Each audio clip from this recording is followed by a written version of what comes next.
Bismillahirrahmanirrahim. Hajj, symbol of universal brotherhood and peace, by Dr. Javed Jamil. Islam, literally meaning peace and defined as total submission to one God, stands on 5 pillars. Faith and prayer are primarily meant to ensure physical, mental, social, and spiritual peace of individuals. Fasting and Zakah are aimed in addition at social and national peace. With Hajj, the system of peace assumes global dimensions. The annual pilgrimage to Makkah, the birth city of Muhammad sallallahu alaihi wasallam, and the seat of Kaaba, the first place of the worship of God on earth, is a reminder to the world that Islam's mission of peace has global aims. And it is a reminder to Muslims that they must earnestly endeavor in that direction.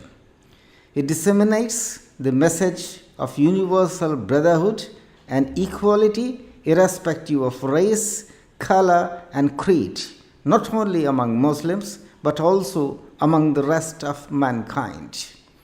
Pilgrimages are popular in many religious communities, but the pilgrimage of Islam has a very special significance. Number 1, it is associated with the first place of worship on earth, which serves as a symbol of monotheism, giving this a special historical and evolutionary significance. The symbolization is of paramount importance. This being the greatest symbol of the unity of God also becomes the greatest symbol of the unity of mankind. It is reminded that since the beginning of human history, man has been told to worship only one God. If certain sections of the human race have chosen to dilute monotheism in one way or the other, it is their own error of judgment. The unity of mankind cannot be a practical reality unless the whole of mankind submits to one system. Only a system of God can be the rallying point for them. The historical significance of the place, linking it to Adam alayhi salam, the forefather of all the human beings, and Ibrahim alayhi salam, the patriarch of all the Semitic religions, including Judaism, Christianity, and Islam, is indisputable. This refreshes in the minds of Muslims their relationship to the whole mankind and their very special relationship to Jews and Christians. Thus, Muslims extend an olive branch to the whole mankind, especially to Jews and Christians, conveying to them that they have common historical, spiritual, and biological roots. Number 2, it is a comprehensive, highly systematic, and perfectly coordinated exercise having a spiritual, collective, socio-economic, and global dimensions.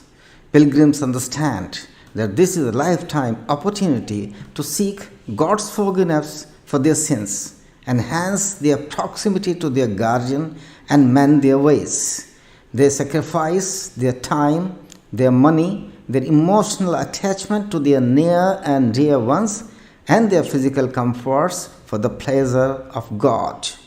Their total involvement in spiritually elevating rituals for several weeks goes a long way to make them better human beings.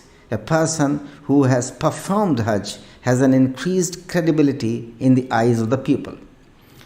Number 3, people from all over the world gather at Makkah not only to pay obeisance to the Lord, but also to listen to the sermon of the Imam of Kaaba, who has an unparalleled opportunity to bring home Islam's message of universal brotherhood, equality, justice, peace, to call for unity against the forces of evil, destabilization, oppression, and exploitation, and to emphasize the role of God's system in the world affairs.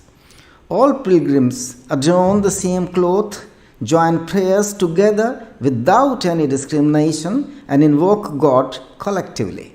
This provides a unique spectacle of equality and brotherhood and determination to fight against evils. Number 4. Visits to various places of historical importance at Makkah and Medina rekindle revolutionary fervor in hearts, minds, and souls of pilgrims. They recollect the huge sufferings of Prophet Muhammad ﷺ and his followers in the face of the severest kind of persecution and hostility. Their unflinching faith in God, their unshakable determination, and their ultimate triumph. When they return home, normally they are much transformed persons. Most of them, if not all, demonstrate visible changes in their attitude towards themselves and the people around themselves. They are less likely to reach the same level of vices that had touched before they had embarked upon the pilgrimage. Many of them lead a truly pious life throughout the rest of their lives.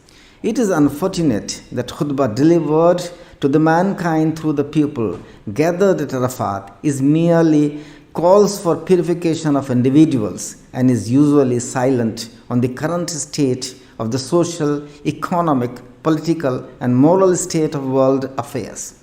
The khutbah must include the following. Number 1.